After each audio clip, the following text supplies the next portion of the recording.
Ketika bangsa Yehuda kembali dari pembuangan, mereka memulai kembali pembangunan Bait Allah.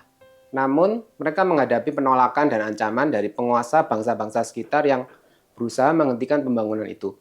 Salah satunya adalah dengan mengirimkan surat pada Raja Darius agar raja menyelidiki pembangunan Bait Allah itu.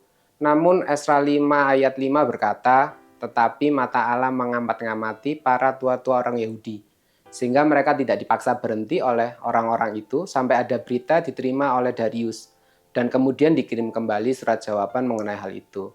Saudara, pada saat itu yang kelihatan di mata manusia hanyalah bangsa Yehuda yang jumlahnya sedikit itu sedang membangun Bait Allah. Mereka tidak memiliki kekuatan militer memadai karena baru kembali dari pembuangan. Sementara itu, mereka terus dihadang tantangan dan penolakan keras dari penguasa sekitar.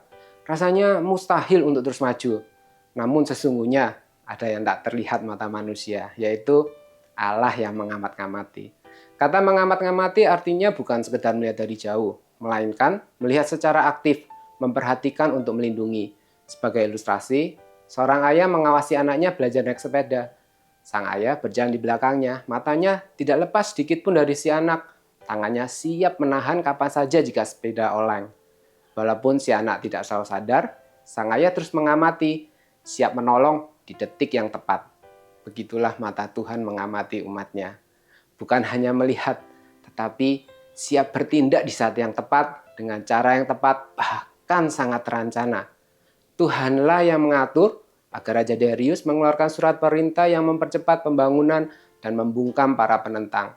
Bahkan memerintahkan mereka untuk mendukung pembangunan Bait Allah itu dengan dana dan menyediakan keperluan ibadat umat Allah. Hal ini mengingatkan kita bahwa mengerjakan panggilan Tuhan dalam bidang hidup apapun, entah itu pekerjaan, keluarga, pelayanan, usaha, atau studi, pasti ada tantangan, bahkan penolakan.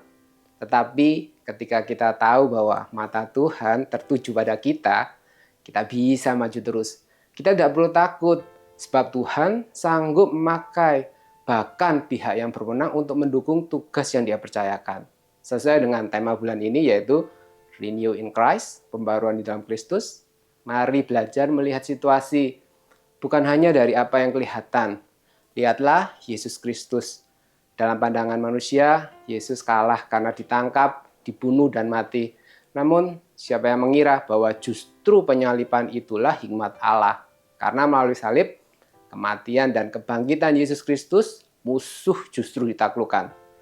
Saudara, sebagai orang yang telah diperbarui di dalam Kristus, jangan mudah menyerah ketika menghadapi penolakan dan tantangan. Kita memiliki Allah yang selalu memperhatikan, menjaga, dan Dia tahu waktu yang tepat untuk bertindak dalam hikmat-Nya yang sempurna.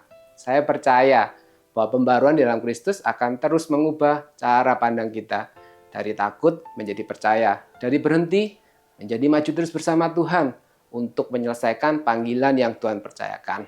Amin.